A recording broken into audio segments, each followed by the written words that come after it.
If you're someone who wants to earn as many points as possible without applying for or using more than one card, the Amex Green Card is for you. Now, if you're familiar with this card, you might disagree because you're not earning any extra points that you could be earning about 4 to 5 extra points on per dollar if you had a different card. These categories include gas stations, streaming services, drugstore purchases, and more. But while you may spend money in those categories more frequently, I encourage you to look at how much you actually spend in those categories every single year. Because while you may be spending money on gas every single week, you might only be spending $1,000 on gas per year, and earning 5,000 points per year probably isn't going to do much for you. Now, if you are not familiar with the Amex Green Card, you will earn 3 points per dollar on travel purchases, and it's not just limited to flights. You will earn 3 points per dollar on flights, hotels, cruises, campgrounds, vacation rentals, and more. You will earn 3 points per dollar on transit, but not just rideshare. You will earn 3 points per dollar on trains, taxis, ferries, buses, subways, and more. And you will also earn 3 points per dollar on restaurant purchases and 1 point per dollar on all other purchases. This card also comes with a $189 clear credit and a $100 lounge buddy credit. You might be wondering why I would recommend the Amex Green Card, which is probably American Express's least popular card, over the Amex Gold Card or Amex Platinum Card, which are much more popular. Well, for starters, most people cannot enjoy the Gold Card to its fullest because they buy groceries from places like BJ's, Costco, or Sam's Club, where they're only earning 1 point per dollar on their grocery purchases anyway, and people also find it difficult to get value from the two $10 monthly credits. So if that's you, you can greatly benefit from the Amex Green Card because you're still going to earn your 1 point per dollar on all groceries like you're doing anyway, but now instead of just earning points on flights, you can also earn points on hotel purchases, which can sometimes cost just as much as your flight. And instead of $10 monthly food credits that you're struggling to use, you get a $189 clear credit. And if you have kids that are under the age of 18, you can add them to your account for free.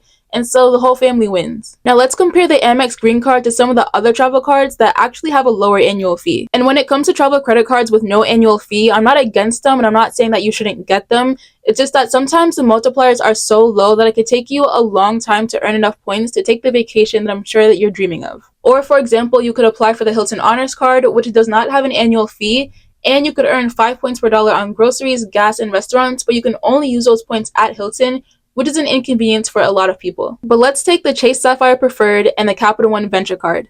Both these cards have an annual fee of $95. The Chase Sapphire card allows you to earn 3 points per dollar on more everyday purchases, such as groceries and streaming services.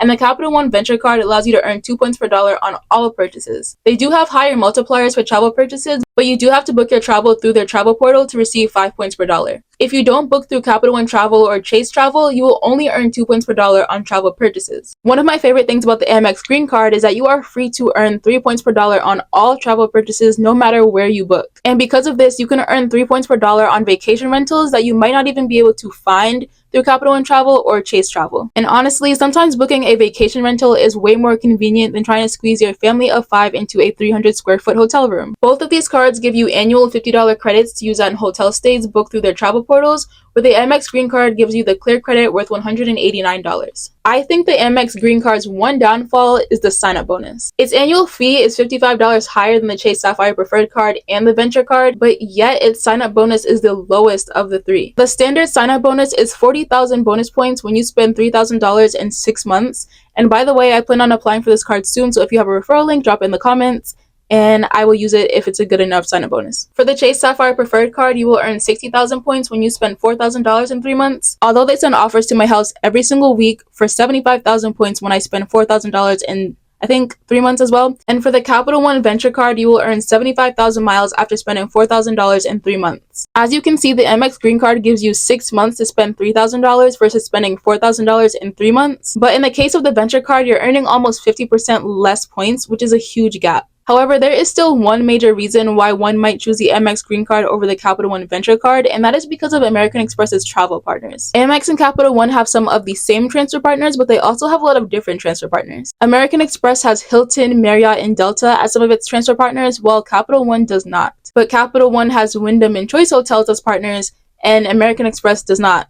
And Chase has Hyatt as a transfer partner, and American Express and Capital One do not. Whenever you are applying for a new credit card, whether it's the Amex Green Card or not, you want to make sure you check the company's transfer partners, because the last thing you want to do is apply for a credit card and earn all these points and then not be able to use them the way that you would like to. Now let's compare the Amex Green Card to the Amex Platinum Card.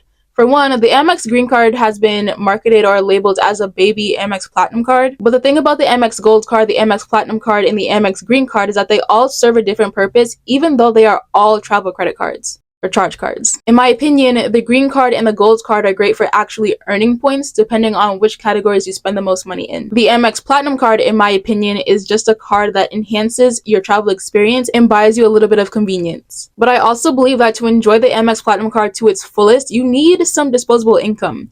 Because, for example, the Waldorf Astoria, the Ritz-Carlton, St. Regis, do you have Waldorf Astoria money for multiple nights, for multiple times a year? Can you afford to prepay your hotel stays in order to earn the 5 points per dollar? I think the main reason people think the Amex Platinum card is just a coupon book is because they don't spend enough money on flights and hotels every single year to earn enough points for the card to be worth the annual fee. If you are a frequent traveler spending $1,000 a month on flights and hotels, and you are receiving upgrades and credits every single time you travel, you're probably not going to have a problem with the annual fee because the card is bringing you an unmatched level of convenience. It's making the thing you're already doing so much better. But if you travel once per year and then one day you decided to visit the Centurion Lounge, it was full and you couldn't get in, of course you're going to be frustrated with the card. All in all, I think for the average person who travels about twice a year, the Amex Green Card is the best card for actually earning points, and it comes with a clear credit which will enhance your travel experience. That is it for this video. Thank you guys so much for watching, and I will see you in the next one.